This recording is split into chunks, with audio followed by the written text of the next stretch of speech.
Okay na? Okay po. Bag to. Ano naman ito? Mga gain. Ready ka? Ako, tingnan na. Ako.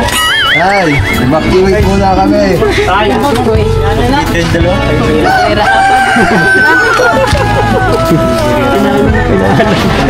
Tay, inana na po. Tay. Inana na pala. Nagtana na guys. Nagtana na. Yung dalawa.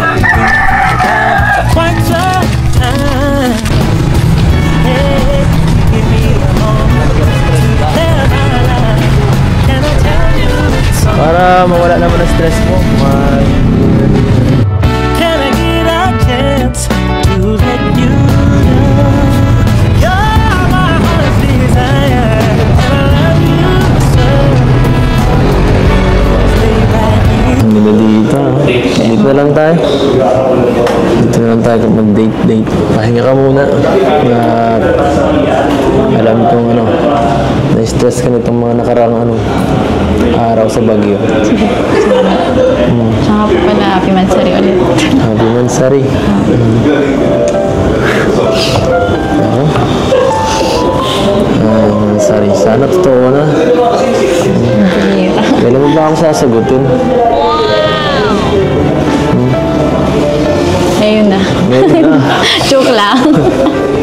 Ay. Puro naman biro to eh. Kailan ba? Wala bang ano din? Wala bang time frame? Kaya mo bang maghintay? Maghihintay. Oo naman.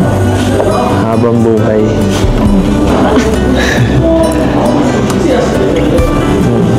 Wala ka bang tiwala sa akin? Okay.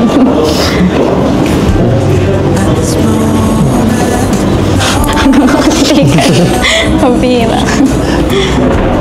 Mga kasukay, mga kalingap, no, grabe. Sobrang sweet na po nila lalo, no, sa kanila. Sa bawat isa, mga kalingap. Natuwa ako dun sa sinabi ni Kalingap Edo na kailan mo ba ako sasagutin? Sabi niya, gusto mo ngayon na eh. Tapos sabay joke, o diba? So, kahit joke lang po yun, mga kalingap. Siyempre, hindi niya pa pwedeng sagutin si Kalingap Edo kasi 17 years old pa lang siya. Kahit gustuhin man niya sagutin, siyempre hindi niya pa gagawin yun kasi nga minor de edad pa siya, no, mga kalingap. Siyempre iniisip niya kailangan nasa tamang edad. So, malay natin next year sa debut niya, di ba, mga kalingap? So, kailangan daw, sabi ni Kalingap Edo, meron bang time frame? Siyempre gusto malaman ni Kalingap Edo kung kailan siya sasagutin ni Beyonce, o di ba? Siyempre alam naman niya kung may feelings itong si Beyonce sa kanya kasi mahalata naman niya yun, kung ano yung samahan nila, yung closeness nilang dalawa, ay talagang makikita mo sa kanila na doon papunta yung kanilang relasyon, di ba? Yung pagiging closeness, pagiging malapit, pagiging sweet nila sa isa't isa ay talagang nandiyan po, mga kalingap. Kaya sobrang nakakakilig, no? Yung mga tinginan pala, yung tingin pa lang ni Kalingap Edo dito kay Beyonce ay talaga naman sobrang kinikilig po tayo, no, mga kalingap. Kaya sobrang masaya tayo dahil itong tambalan nila ay sana ay maging totoo as a real couple sila, mga kalingap. So ituloy pa po natin. Pamilya ka na namin.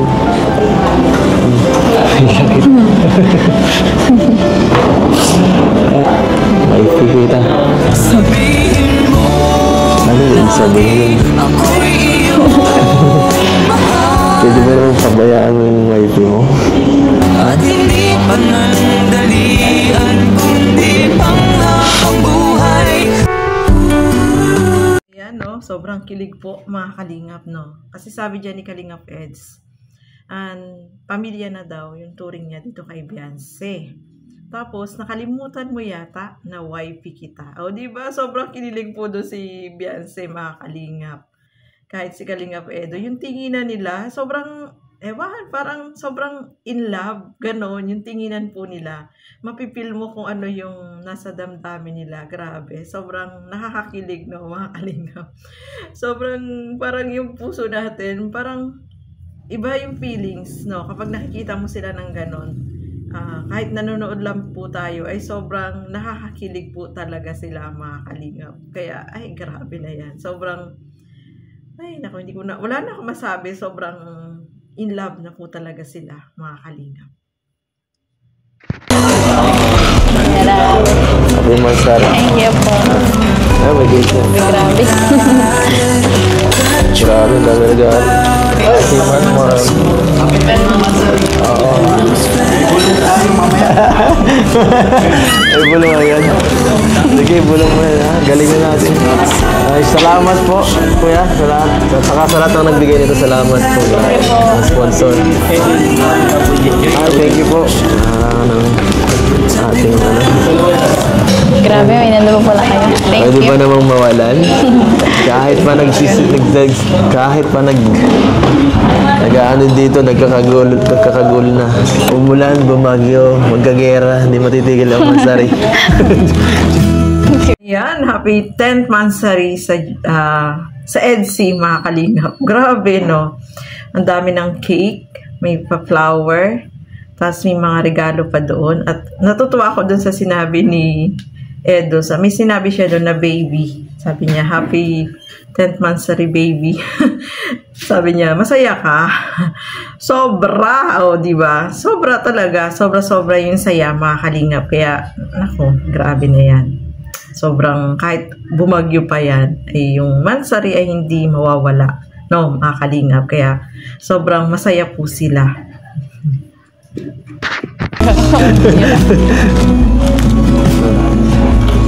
Happy na bet. Happy na baby. Gusto mo bang tingnan ang mga laman ito? Mamaya na lang po. Magkain na po muna tayo. Sige. Para alam na ng chat mo dyan. Gutom ka na yata eh. Kanina ka pa. Namamayat ka na talaga. Kaya tindi po. Nakikita ko na talaga ano mo. Gutom mo sa leeg. Thank you po dito. Ang ganda. Ayan po, mga kasukay, mga kalingap. Happy 10th Mansari sa EDC, no? Sobrang bilis lang ng panahon, ng buwan. So, 10 months na po sila, mga kalingap. At syempre, masaya tayo. Syempre, yung samahan nila is mas nagiging close sa isa't isa at nagiging yung nag-grow yung kanilang relationship. So, ayan, maraming salamat po sa inyong panonood at lagi po natin supportahan Bal Santos Matubang, Kalingap Rob, Ate Edna Vlogs at ang inyong lingkod, Gandang Emmy. Sa mga hindi pa po nakapag-subscribe, please subscribe and please hit the notification bell para lagi po kayong updated sa aking mga ina-upload na mga reaction video. So, hanggang dito na lamang po muna. Keep safe everyone. Thank you for watching. Mabuhay po tayong lahat. Bye-bye!